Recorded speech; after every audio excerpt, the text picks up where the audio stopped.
നിയമസഭാ speaker N ഷംസീറിനെതിരെ ഡിജിപിക്ക് പരാതി നൽകി യൂത്ത് കോൺഗ്രസ്. ആരോഗ്യമന്ത്രി വീണ ജോർജിനെ ആക്രമിച്ചെന്ന വ്യാജ പ്രചാരണം നടത്തിയെന്ന് ആരോപിച്ചാണ് പരാതി നൽകിയിരിക്കുന്നത്. ഗൂഢാലോചന അന്വേഷിക്കണമെന്നാണ് പരാതിയിലെ ആവശ്യം. എൻ ഷംസീറിന്റെ ഫോൺ പരിശോധിക്കണമെന്നാവശ്യപ്പെട്ട് യൂത്ത് കോൺഗ്രസ് സംസ്ഥാന വർക്കിംഗ് പ്രസിഡന്റ് ബിനു ചുള്ളിയിലാണ് പരാതി നൽകിയത്.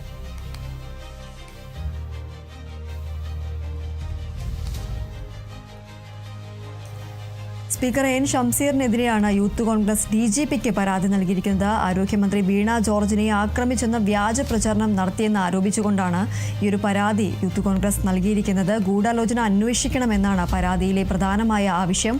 എൻ ഷംസീറിന്റെ ഫോൺ പരിശോധിക്കണമെന്നും ആവശ്യപ്പെട്ട് യൂത്ത് കോൺഗ്രസ് സംസ്ഥാന വർക്കിംഗ് പ്രസിഡന്റ് ബിനു ചുള്ളിയിലാണ് പരാതി നൽകിയത്.